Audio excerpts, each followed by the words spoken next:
Hi, good people. I hope you're keeping well, safe, and sane. We've not had our step family question and answer segment for quite a while. This is because I've been caught up in some other things, and for those who have been following me, have realized that we have introduced a new segment on my YouTube channel, and this is a fresh start with Jackie. We have fresh start conversations. I believe that other people's inspiring stories can inspire you to actually also have your fresh start. And that is the main objective of this segment that we have introduced called A Fresh Start with Jackie. Already posted our first story. If you've not watched it, kindly after this, make sure you also watch the conversations, the Fresh Start conversations. Anyhow, we have a question to tackle. It's a long one, so kindly allow me to read. Hi Jackie, I'm currently in a situation I don't know how to go about. My husband has 4 kids, 17, 15, 13, and 11. And I have 2 kids, 10 and 6. My challenge is dealing with my 2 teenage stepdaughters. Just a little background so that you get to know where I'm coming from. The mom left them for the US when they were 7 and 5. And they were raised by their paternal grandparents. She was sporadic about her participation in the girls' life. She insulted them sometimes, and at times she was there and at times she wasn't. So far, they have telecommunication with her. That is how they keep in touch. I met the dad, that is my hubby, 3 years ago. All was well till the girls cleared class 8. Both of them cleared class 8 at the same time because the eldest repeated due to her regressive performance. Now, I remember during this point, the mom stopped communication and even replying to their texts. So they were so bitter. And I took it upon myself to assure them and let them know that they should not be bitter because the mom must have had a good explanation why she went quiet. Come early this year, the telecommunication with their mom went back to normal. This is even without her explaining her reason of silence or ignoring their texts.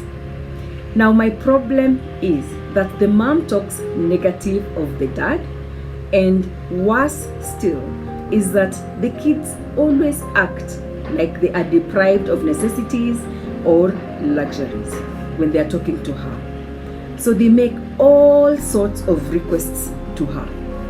My other issue is that one of them has become indifferent with an attitude and rebelling to any rules in place to the point of saying she prefers to stay at the grandparents' place than staying with us in the house. Mark you, the dad works outside the country.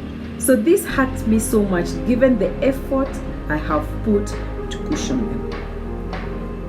Now, I have resorted to hands-off approach. No rules, talks, or advice as I would have before.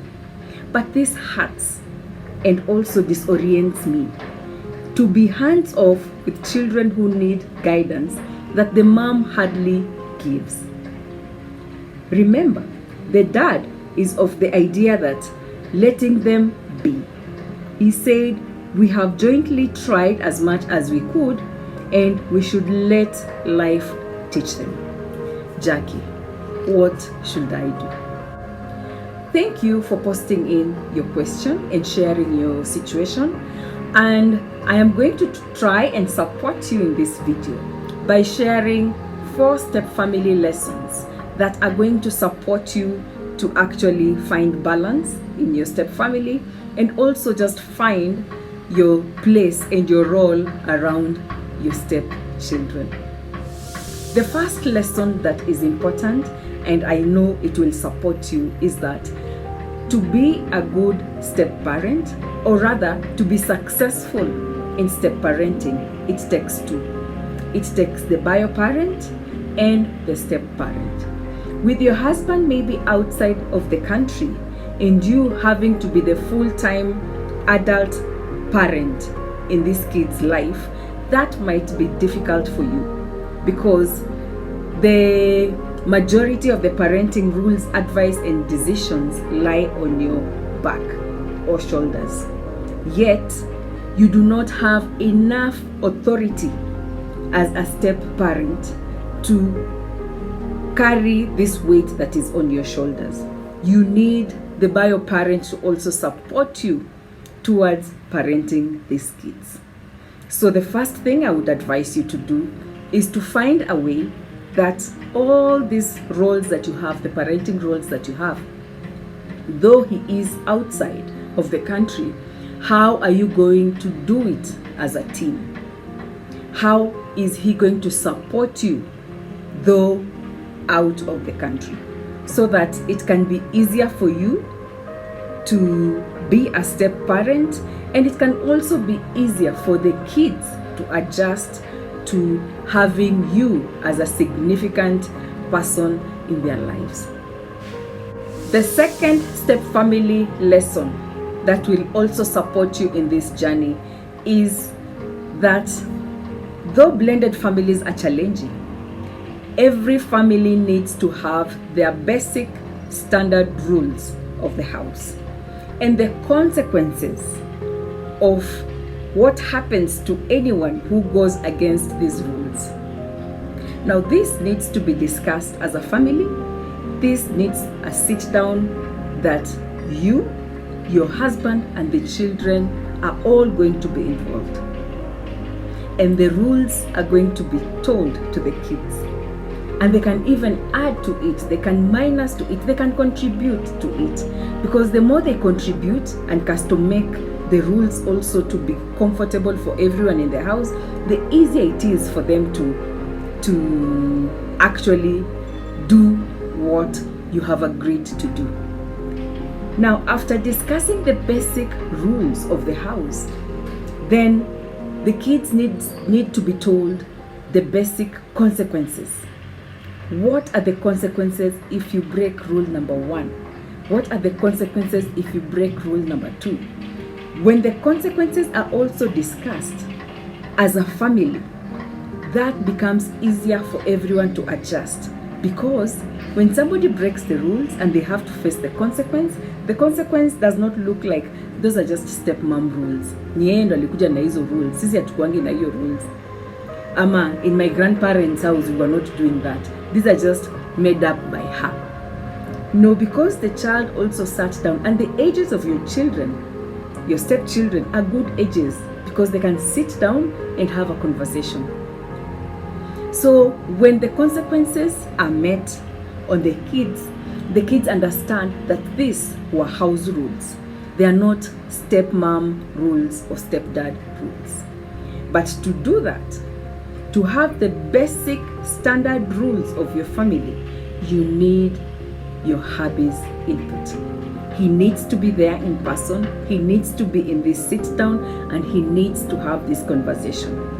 And he needs to help you to have these rules put in place. The third lesson that I would want to share with you, and I hope this will also help you find a solution or find balance in your stepmother role, is that children in step families at times are just caught up in the step family dynamics. When I look at your teenage stepdaughters, first of all, the teenagehood in any family comes with its challenges. It's the time that children are trying to identify with themselves, to find out who they are. And one of the people that also help us to identify with ourselves are our bio parents. And here, the young girls want to associate with their mother, want to have a relationship with their mother, which is all good. But their mother talks ill about their dad or the relationships in the house where they actually live. Because of loyalty, they are loyal to their mother. They will actually listen, and they might actually be buy into what their mother is saying, and may also start picking out the negatives or the things that they see are not working in this family. So they are just caught up in these dynamics. And they might not be able to sit down right now and say, I think mom is lying, or I think dad is good. They might not be able to do that now. But when we grow up, we are able to discern and say, though my mom was saying ABCD, I think she was wrong because ABCD was happening in my house. My dad tried his best, or my stepmother really tried her best. This may happen in hindsight later. So don't be derailed because of what they are saying, or don't be derailed because they sound like they're not getting the luxuries, yet you are trying your best. Continue doing your best. Understand them, that they are just caught up in these dynamics that the adults in their lives have caused. The fourth and final step family lesson that I would want to give you is that the grace that your stepchildren have for their bio mom is more than the grace that they have for you as a stepmother. That might sound harsh. Yes, it might sound harsh, but it's a fact. So, though the mother is sporadic, though the mother did not even give an explanation why she was not answering their calls or talking to them when they needed her so much, the girls, when the mother called, the girls just went back to normal and the conversation flowed to normal. Why? Because the benefit of doubt they give her is more than the benefit of doubt they will give you. It is innate. It is inside. It's not something that should make you feel disoriented or should make you feel bad. It is just biological and it's so natural without control. So always know that no matter how bad her motherness may look like, she will always have more grace. They will always give her benefit of doubt than they will give you. Having said that, this goes back to what I've always said, that as a step parent, you have borrowed authority. Your authority is not as much as the bio parent. So I go back to your husband saying, I think we have done enough. We might not be able to change them. Now, if the rules of the house, it is you who is insisting on them and the bio dad is not insisting on them, neither is the bio mom, that is going to be a cause of a lot of tension between you and your stepchildren, because they just don't get why you are being too hard on them.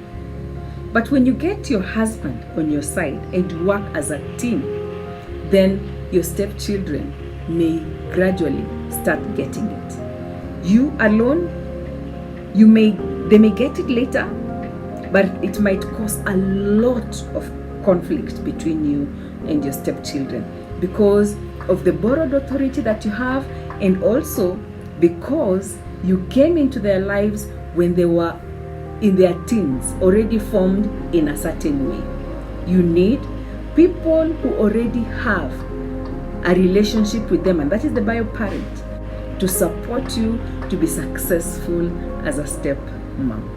I hope those 4 step family lessons will support you in your journey to be a good stepmom.